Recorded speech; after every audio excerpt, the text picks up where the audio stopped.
বিসমিল্লাহির রহমানির রহিম। আসসালামু আলাইকুম। আজ আমি আপনাদেরকে কাতল মাছের ভুনা দেখাবো, আপনারা দেখতে থাকুন। কাতল মাছ ভালোভাবে ভেজে নিয়েছি। ওই তেলে পেঁয়াজ দিয়ে দেবো 1 কাপের মতো, কিছু কাঁচামরিচ দিয়ে ভালোভাবে নেড়ে একটা তেজপাতা দিয়ে দেবো কেটে, কিছুক্ষণ নেড়ে দেব।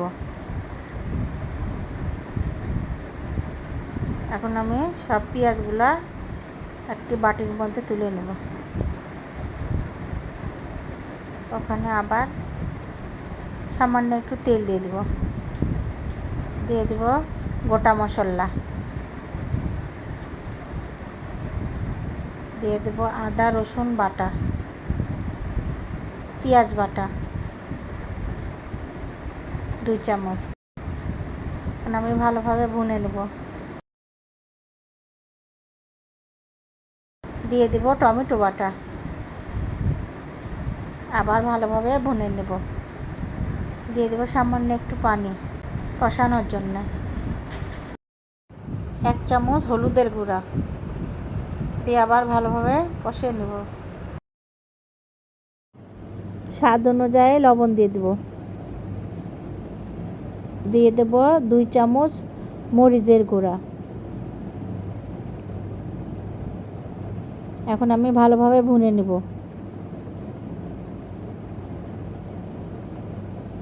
ভুনা হয়ে গেছে। এখন আমি একটা একটা করে সব মাছ দিয়ে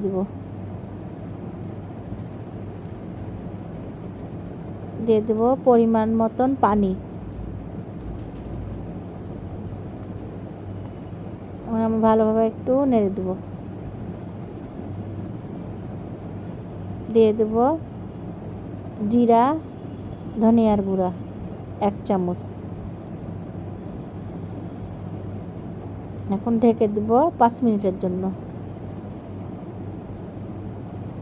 5 মিনিট পর ফিরে এলাম। দিয়ে দেব আমি ভেজে রাখা পেঁয়াজ।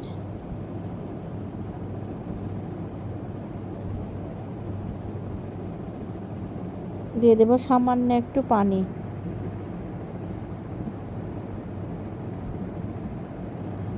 দিয়ে দিলাম গরম মশলার গুঁড়া।